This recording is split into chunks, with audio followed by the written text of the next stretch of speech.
ಹೊಡೆದ್ರೆ ಬರೋದಿಲ್ಲ. ನಾವಂತರೂ ಗಟ್ಟಿಯಾಗಿದ್ದೀವಿ. ಹಿಂಗೆಲ್ಲರೂ ಇವ್ರು ನಾವು ಭ್ರಷ್ಟಾಚಾರ ವಿರುದ್ಧ ಹೋರಾಟ ಮಾಡವ್ರೆ. ನಾವು ಯಡಿಯೂರಪ್ಪ ಮಾಡಿದ್ರು ಮಾಡವ್ರೆ, ವಿಜಯೇಂದ್ರ ಮಾಡಿದ್ರು ಮಾಡವ್ರೆ, ಅಶೋಕ್ ಮಾಡಿದ್ರು ಮಾಡವ್ರೆ. ನೀವೆಲ್ಲ ವಿಧಾನಸಭೆ ಒಳಗೆ ಅಡ್ಜಸ್ಟ್ಮೆಂಟ್ ಮಾಡ್ಕೋತೀರಿ, ನಮ್ಮ ಮುಂದೆ ಸಹಿ ಮಾಡಿಸ್ಕೋತೀರಿ.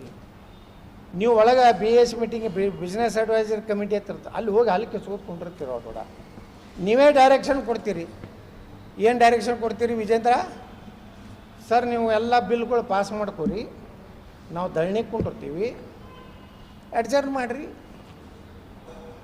ನೀವು BSc ಮೀಟಿಂಗ್ನಾಗ ಮಾತಾಡೋದು ಅಂದ್ರೆ ರಾಜ್ಯದ ಬಿಂಗೂಲ BJP ಕಾರ್ಯಕರ್ತರು, ನಿಷ್ಠಾವಂತ ಕಾರ್ಯಕರ್ತರು ಏನು ತಮ್ಮ ಪ್ರಾಣ ಕೊಳ್ಳಕತ್ತಾರೆ. ಇವತ್ತು ಹಿಂದೂ ಕಾರ್ಯಕರ್ತರ ಮೇಲೆ ದೊಡ್ಡ ದಬ್ಬಾಳಿಕೆ ಆಗ್ಲಕತ್ತದೆ. ಸುಮ್ಮನೆ ಕೇಸ್ ಹಾಕ್ಲಕತ್ತಾರೆ. ಇವತ್ತು ನಮ್ಮ BJP ಕಾರ್ಯಕರ್ತರು ಭಯಪಟ್ಟು ಹೊರಗೆ ಬರೋ ಪರಿಸ್ಥಿತಿ ಇಲ್ಲ. ನೀವಿದ್ರೆ ಅಲ್ಲಿ ಹಲ್ಕಿಸ್ಕೋತ ಅವ್ರ ದೊಡ್ಡ ನೀವು ಕೆಲಸ ಅವ್ರು ಮಾಡ್ಕೋತೀರಿ. ನಾನಂತರೂ ಎಲ್ಲಿ ಹೋಗ್ಯಲ್ಲ. ನಾ ಸಿದ್ದರಾಮಯ್ಯನವ್ರ ಮುಖ ಬರೀ ವಿಧಾನಸಭಾದಾಗ ಅಟ್ಟೆ ನೋಡೀನಿ.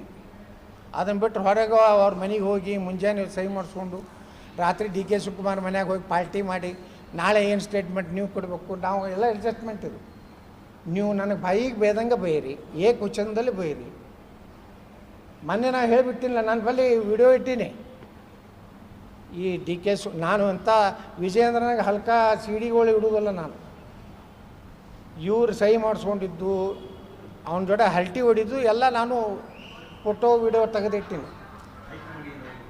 ಹೈಕಮಾಂಡದವ್ರು ನೋಡ್ಬೇಕು, ಹೈಕಮಾಂಡದವ್ರು ವಿಚಾರ ಮಾಡ್ಬೇಕ್ರಿ. ಹೈಕಮಾಂಡದವ್ರು ಹೀಗೆ ಬಿಟ್ಟರೆ ಭ್ರಷ್ಟಾಚಾರ ಎಲ್ಲ ಯತ್ನಾಳ ಪಕ್ಷ ವಿರೋಧಿಗೆ ಮಾತಾಡೋಣ ಹೊರಗೆ ಹಾಕ್ರಿ.